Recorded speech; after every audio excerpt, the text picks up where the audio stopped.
All right, people. Welcome to the week 3 recap, week 4 preview of the Not Shamrock Fantasy League. My co-host is not here. He decided to be a good dad tonight and, you know, take his kids to sports or whatever and put the baby down or whatever. So, way to show your true commitment, Marcel, and, taking care of your family instead of talking about fantasy football for free for no money and barely anybody listening. So, good job on that.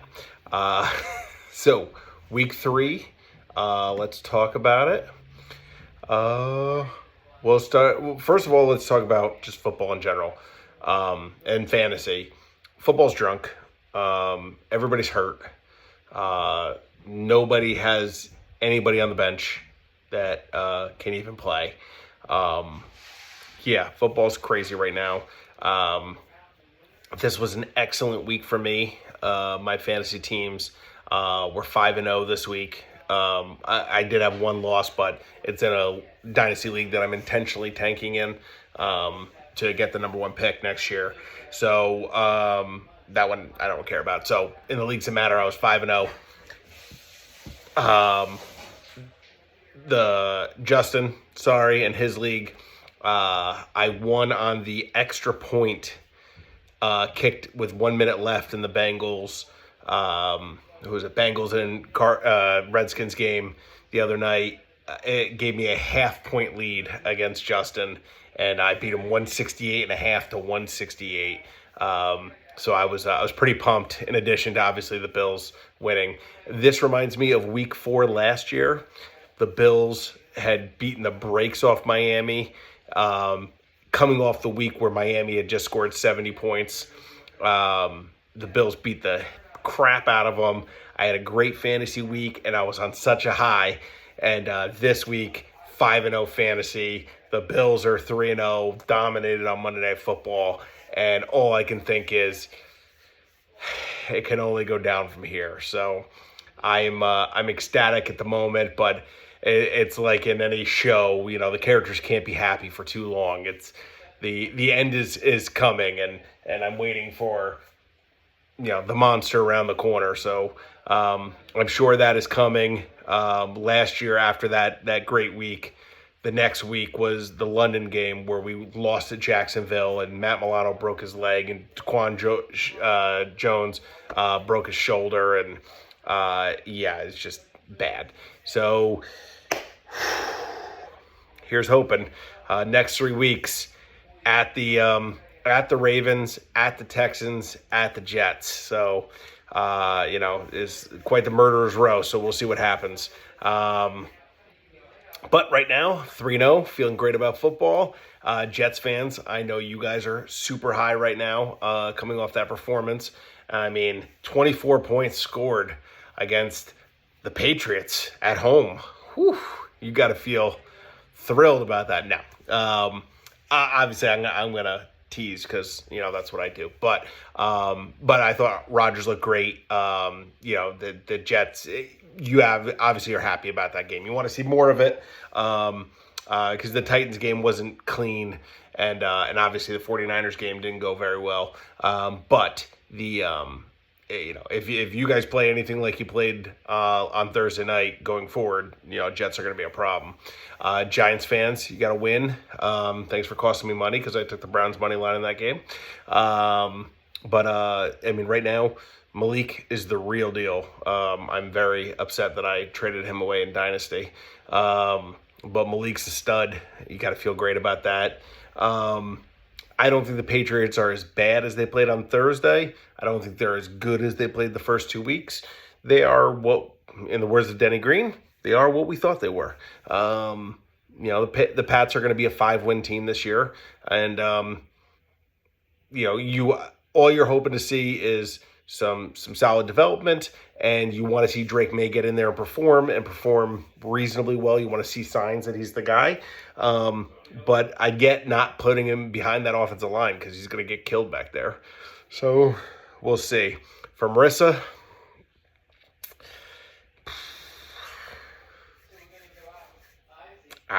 I don't know what to say about the Dolphins. I mean, all that chatter all last year about, yeah, blah, blah, blah. They're going to take the division and this, that, and the other thing. And it's not even just Tua being hurt, because they shouldn't have beat the Jaguars. They were losing 17-7 when Etienne fumbles going into the end zone. They got out of that game by the skin of their teeth, and then they got their asses kicked by the Bills for 3 quarters before Tua got hurt. And then they just completely no-showed this past week. There's a lot of online chatter right now about McDaniels ran a very weak camp. He's kind of letting the players run the show. He's not really like making them work hard and things like that. Lets them do whatever they basically, real player friendly, but seems to be backfiring at the moment. But we'll see. We'll give him time. Maybe Snoop Huntley comes in there and turns things around for that team. Maybe Tua comes back and they're on fire. Who knows? But for fantasy purposes, I have a lot of Waddle stock in Dynasty. So if they could figure that part out, that would be swell. That covers all of our teams. Real football. Vikings. Sam Darnold, as Bill Belichick said the other night, everybody likes Sam Darnold except for the Jets. They're a surprise performer right now. We'll see if that keeps up. I thought the Texans have looked meh, even though they're 2-1. I don't think they've looked particularly good thus far. So maybe a little sophomore slump coming in for CJ there. Who else is notable? Ravens are 1-2, but they're fine. They're gonna be fine. I even think the Bengals 0-3. I think they're gonna be fine. The Steelers, the Seahawks, they're both 3-0, but I don't anticipate that keeping up. I think that they both could be fringe playoff teams, but especially Seattle in a weak NFC. But I don't think that they're gonna be contenders at the end of the season. Jaden Daniels. How about Jaden Daniels? We had a crazy work game in my work league. One of the guys had Jaden Daniels and Terry McLaurin, and that bomb touchdown at the end of the game gave him a 1-point victory in that league. So that was pretty wild. All right, back to our league, back to the Non-Shamrock Fantasy League. We'll start off with myself and Rob. Speaking of Burrow produced for me. Jacoby Myers had a nice game for me. Chris Olave had a nice game for me. Finally, some guys came around and did some stuff. Rob got nice games out of Aaron Jones and Zach Moss and Austin Eckler. Obviously, Tyreek is not performing for him. With Tua being out, that's Tyreek is struggling. Where Rob lost this game was obviously trading Josh Allen. He keeps Josh Allen, and he wins this one. So, thank you for making that trade. And if you could trade him back before I play Richie, that would be swell. So I don't have to face Allen at all. Or Richie, Richie, you could just give Allen to me, and we'll go from there. So I improved to 1-2. Rob falls to 1-2. Moving on. We have last week's high scorer in Keo, as he said in the chat. Apparently, me and Marcel jinxed him because he fell 144.66 by Kyle to 107.28 by Justin. Kyle was the high scorer of the week. Congratulations. So big game for Kyle. He got almost 30 out of Prescott. We just talked about Terry McLaurin a second ago. And in the big game, he had Khalil Shakir. Told you he's the number 1 Bills receiver this year. Nobody want to listen. At a big game, 19.2 points. For Keo, Rashee Rice, I don't know if he's going to get 29.1 every game, but Rashee Rice is looking like this one of the steals of the draft. He's going to finish as a top 10 receiver, I think, this year, and was drafted in like with the 4th round in most drafts. So Amon St. Brown had I wouldn't say a big game, but you want to get at least 20 points out of your first round pick, and he produced that. Kyler Murray was okay, and that kind of led to Justin's downfall there. So Kyle improves to 2-1. Justin falls to 2-1. Moving on, we just talked about our high scorer in Kyle. Here's our low scorer in Larry, facing last week's low scorer in Aaron. So Aaron went from the low scorer to boom, 142.96, just about a point and a half off of the high score of the week. And then Larry, unfortunately, came in with the low score of 82.98. We keep talking about this Monday night game. Aaron's top 3 performers were all playing on Monday night. Chase, Daniels, and then Christian Kirk, despite the Jaguars being terrible, had a decent fantasy game. DK had a big game for Larry. Justin Jefferson had kind of the same thing as St. Brown. Jefferson screwed me this week because I took him. I took a couple of different parlays where I was like, you know what, Jefferson's gonna have a big game. They're gonna be in a shootout. So I took him for 100+ yards, which is more than I normally take in player props, and he had 81 at halftime, so I was feeling great about it. And he finished with 81. So what are you going to do? And then Cam Akers almost scored 10. Tough game for Larry. Aaron had a bunch of big performances, and that is that. They both are now 2-1 on the season. Aaron improving to 2-1. Larry falling to 2-1. Moving on, our only 3-0 team. Despite every opportunity to give this game away, Tommy found a way to win, and Tommy is our only 3-0 team. Like I said, we teased him at the draft. We thought he was crazy taking DJ Moore in the first, and there was another pick in there that we were like all questioning, but boom, the guy's 3-0. Courtney falls to 0-3, and like I said, Tommy made some questionable decisions in this game. Let me pull it up. He elected to bench Stephon Diggs, and he benched Diggs and Singletary. Singletary, okay, maybe, but he benched Diggs and Singletary, who went on to score 20 and 19.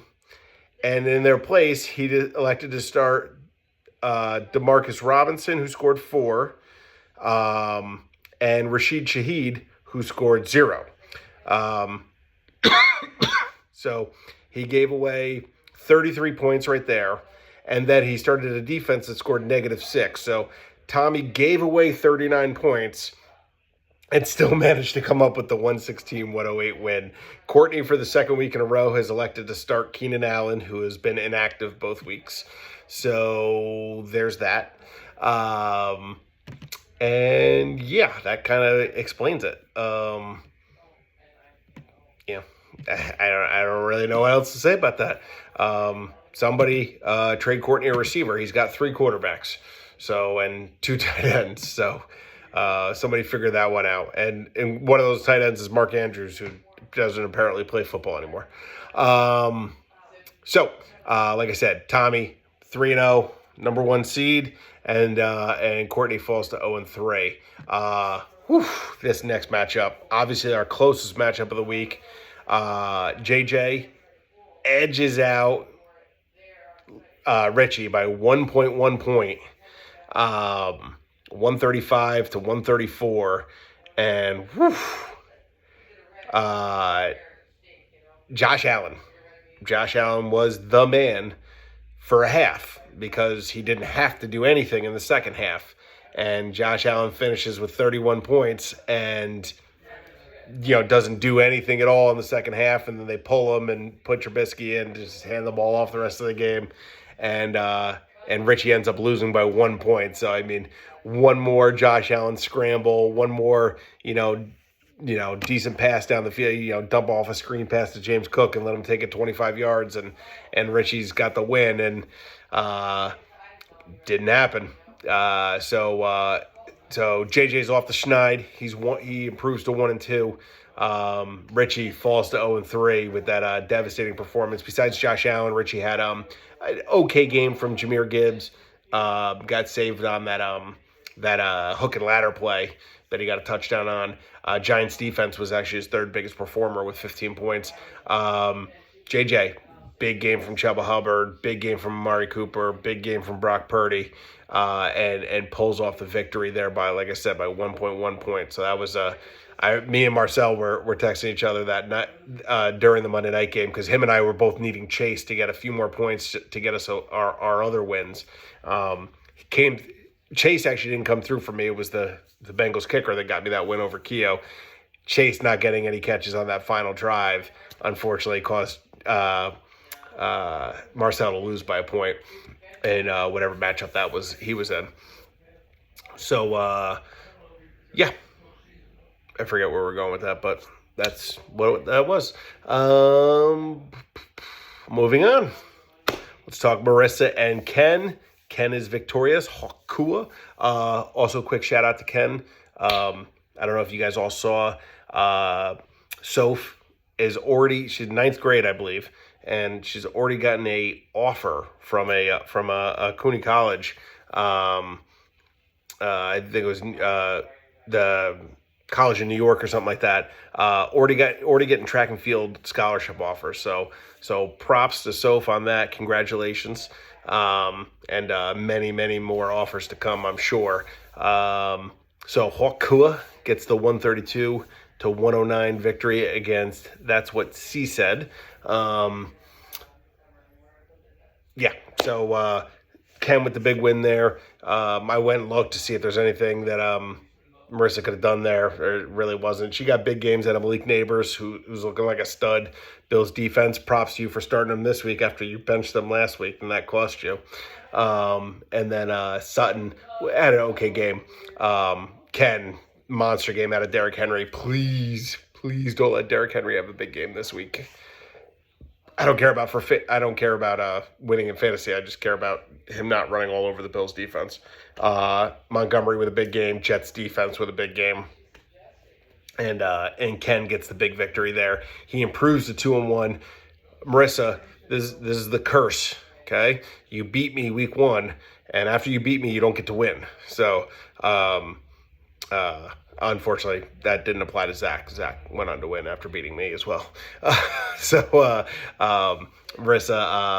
falls to 1-2 there. Talking about Zach, Hung Like Hernandez, which is still the funniest team name, gets the victory over my co-host, Marcel. The real reason Marcel's not here is because he didn't want to talk about his game. I went through pretty much all my leagues because obviously Jawan Jennings was the performer of the week for sure in fantasy this week. 46.5 points, not out of nowhere. It's obviously so much of the 49ers team is hurt. He was going to get opportunities, but you were hoping for 15 points out of him, not 46.5. So, monster performance. So I went back and looked at all of my leagues, and nobody started Jawan Jennings except for Zach. So either he had a hunch or had nobody else to play because he went on to have a monster game. Jonathan Taylor, big game. Deontay Johnson finally breaking out. Thank you, Andy Dalton. Deontay Johnson with a big game and puts up big performance for Zach there. For Team Gattaca, he no-showed. Fields was fine. You got what you wanted out of Fields, 18.5 points. Marvin Harrison, you're pretty okay with 17.5 points. But even Kamara's 15.5 is good for where you drafted him. But the way he's been performing, you were obviously hoping for more. And then the rest of the team basically no-showed. So in that game, they're both 2-1 with Zach improving to 2-1 and Marcel falling to 2-1. Let's take a quick look at the standings. And I believe I told you guys the high scores and low scores this week. So Kyle's the recipient of the $25 win. And then who was it? Larry has to kick in $5 to the pot at the end of the season. Speaking of money, Tom, Justin, 2. Those are the people who have paid. The rest of you pay your dues. Okay, I'm gonna start calling you out in the chat. Pay your money. It's week 4 already. So speaking of which, Tom, first place. That's why you're in first place, Tom, because you paid your dues. You paid your dues on draft day, and now you're 3-0. So Tom is the leader by himself at 3-0. The 2-1 teams go in order as Marcel, Justin, Kyle, Larry, Zach, and Ken, and Aaron. I didn't go bother to look at your guys' scores, but I'm assuming that is you guys in point order. The 1 and 2 teams go Rob, Marissa, me, JJ. And then at 0 and 3, we have Courtney and Rich. Let's say points for. Yeah. Let's see. Who's the leader in points scored? I would assume it's Marcel.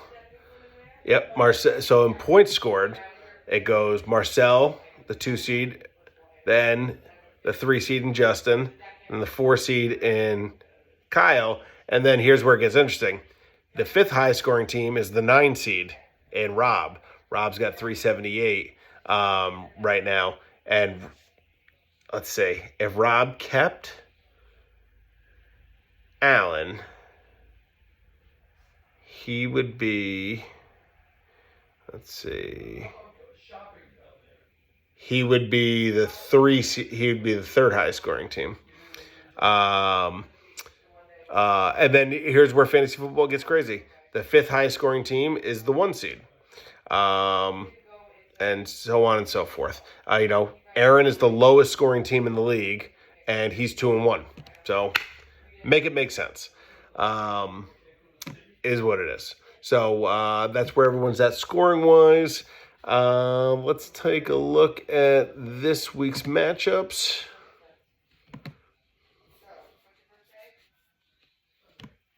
All right. Me and Courtney. Let's see. Right now, I know everyone may not set their lineups yet, but right now I'm projected for a 126-106 win against Courtney. We've got Larry versus Justin, battle of the only 2-time champions in this league. And let's see. Right now, Justin's projected for a 140-111 victory. I wonder if Larry just doesn't have his lineup set yet. And then moving on, the first place, Tommy, taking on Kyle. Pretty close projection, 130 for Kyle to 129 for Tommy. Moving on, Aaron and Richie. Aaron's projected to win 120-118, another close matchup. We've got Marissa versus JJ. Marissa's projected for a 132-111 win. And then Rob versus Marcel. Currently, Marcel's projected for a 127-111 win. And finally, we've got Ken and Zach, with Ken projected for a 117-112 victory over Zach. Like I said, I haven't gone through all your lineups. Some of these scores might have might have zeros in their projections because they just haven't set their lineups yet. But make sure to get those lineups set, because tomorrow night, Giants, Cowboys. Where is that game? Just out of curiosity.